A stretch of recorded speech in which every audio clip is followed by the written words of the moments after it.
नमस्ते। क्या आपने कभी सोचा है कि आपकी स्क्रीन पर जो दिख रहा है वो सच भी है या नहीं? आज के इस नियॉन लाइट्स और साइबरपंक वाइब वाले एनालिसिस में हम सिंथेटिक मीडिया की इस बिल्कुल नई दुनिया को डिकोड करने वाले हैं। तो चलिए हाईटेक एआई की इस रोमांचक दुनिया में गोता लगाते हैं। तो चलिए आज का हमारा डेटा इंडेक्स देख लेते हैं। हम शुरुआत करेंगे असली और नकली दुनिया के फर्क से। फिर बात करेंगे रनवे और सोरा जैसे एआई वीडियो टूल्स की। इसके बाद आवाज की चोरी के कानूनी पहलुओं पर नजर डालेंगे।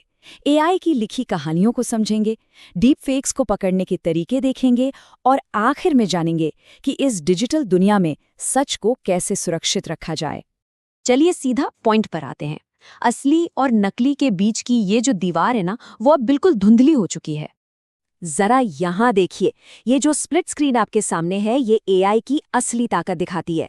एक तरफ हमारे पास असली दुनिया का फुटेज है और दूसरी तरफ बिल्कुल cinematic high quality AI generated video. क्या आप फर्क बता सकते हैं? सच कहूं तो आज के मॉडल्स इतने एडवांस्ड हो गए हैं कि इन दोनों के बीच का अंतर पकड़ना लगभग नामुमकिन सा हो गया है। और यहीं से एंट्री होती है डीप फेक्स की। आसान भाषा में कहें तो ये वो मीडिया है जो ऑटो एनकोडर्स और गैन्स जैसे न्यूरल नेटवर्क्स का इस्तेमाल करके किसी भी इंसान का चेहरा या आवाज पूरी तरह से बदल देता है। याद है ना, 2017 के बाद से ही इसने कितनी हलचल मचाई थी। फेक न्यूज़, फ्रॉड, इसने तो बड़ी बड़ी संस्थाओं पर से लोगों का भरोसा ही हिलाकर रख दिया है। अब बात करते हैं उस रेस की जिसने सबको हैरत में डाल दिया है, एआई वीडियो जनरेशन, खासकर रनवे और सोरा की टक्कर।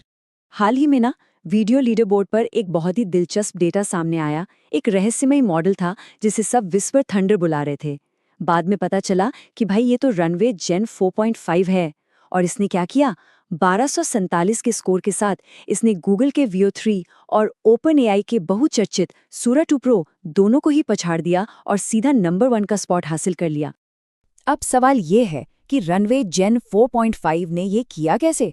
इसका सबसे बड़ा राज है इसकी रियलिस्टिक फिजिक्स, यानी यथार्थवादी भौतिकी।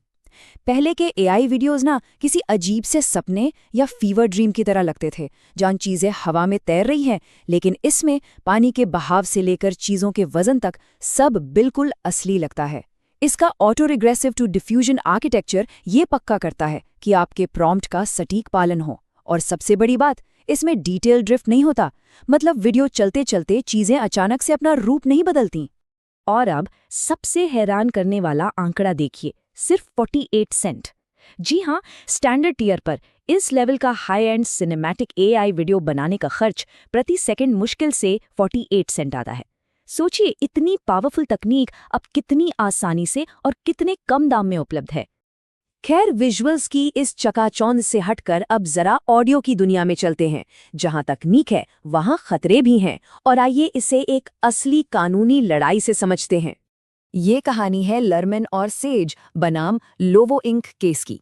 हुआ क्या था कि कुछ प्रोफेशनल वॉइस एक्टर्स को फाइवर के जरिए हायर किया गया। उनसे कहा गया कि आपकी आवाज सिर्फ एकेडमिक और इंटरनल टेस्टिंग के लिए इस्तेमाल होगी।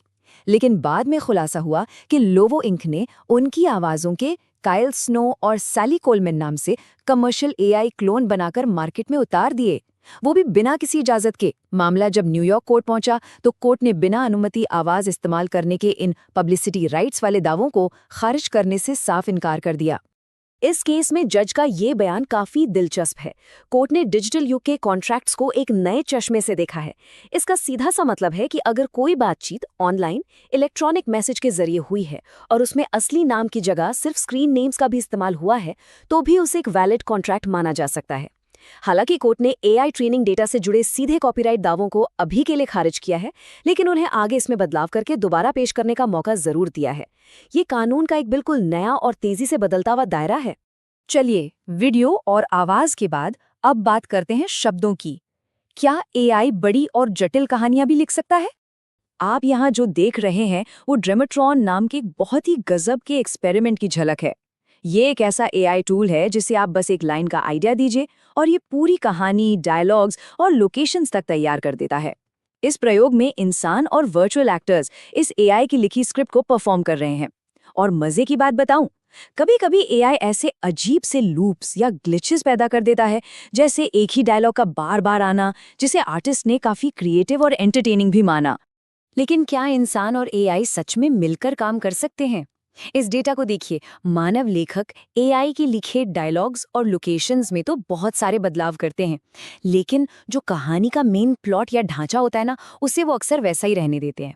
मतलब एआई एक बढ़िया स्ट्रक्चर तैयार करने में तो मास्टर है, लेकिन उसमें असली जान डालना, मानवीय संवेदनाएं जोड़ना, वो काम आज भी इंसानों का ही है।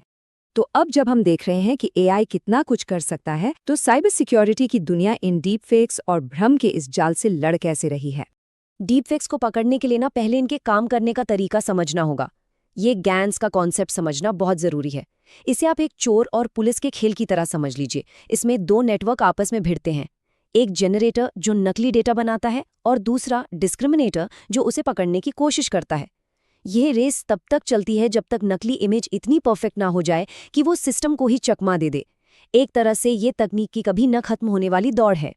और उस दौड़ में खुद को आगे रखने के लिए हमारे पास भी कई सारे डिफेंसिव मॉडल्स तैनात हैं। अलग अलग तरह के मीडिया को पकड़ने के लिए अलग अलग टूल्स हैं। इमेज और वीडियो को पकड़ने के लिए CNN मॉडल्स का इस्तेमाल होता है। ऑडियो के लिए LSTM सबसे अच्छा माना जाता है और टेक्स्ट को परखने के लिए BERT मॉडल का प्रयोग होता है। इसके अलावा प्रामाणिकता सुनिश्चित करने के लिए डिजिटल वाटरमार्किंग का भी जमकर इस्तेमाल किया जा रहा है। अब आते हैं सबसे अहम सवाल पर। हम इस डिजिटल दुनिया में सच और भरोसे को कैसे कायम रख सकते हैं? इसका सबसे पक्का इलाज है C2PA स्टैंडर्ड। ये C2PA फ्रेमवर्क काम कैसे करता है? इससे आप किसी भी फोटो या वीडियो के लिए एक सिक्योर डिजिटल न्यूट्रिशन लेबल समझ लीजिए। इसका मेन काम है किसी भी फाइल या एसेट की जानकारी को परिभाषित करना और उसे सुरक्षित रखना। ये ट्रैक करता है कि फाइल कहाँ से आई है और अगर उसमें कोई छेड़छाड़ हुई है तो उसके सबूत तुरंत पकड़ में आ जाते हैं। सबसे अच्छी बात यह है कि एक ओपन स्टैंडर्ड है जिसे पूरी दुनिया में अपनाने के लिए डिजाइन किया गया है। और ऐसा मत सोचिए कि ये बस कोई छोटा मोटा प्रयास है। अडोबी ने C2PA की जो ये टेक्निकल स्पेसिफिकेशन रिलीज की है, ये दिखाती है कि अडोबी, माइक्रोसॉफ्ट और इंटेल जैसी दिग्गज कंपनियां एक साथ आ रही हैं। इनका मकसद मीडिया प्रोवेनेंस को एक ऐसा यूनिवर्सल स्टैंडर्ड बनाना है जिससे हर सॉफ्टवेयर और हर प्लेटफॉर्म आसानी से इस्तेमाल कर सके।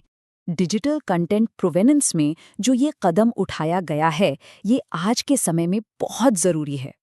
इंटरनेट पर जिस तरह से फर्जी कंटेंट और गलत जानकारी फैल रही है, उसके खिलाफ ये इकोसिस्टम हमारी सबसे बड़ी ढाल है।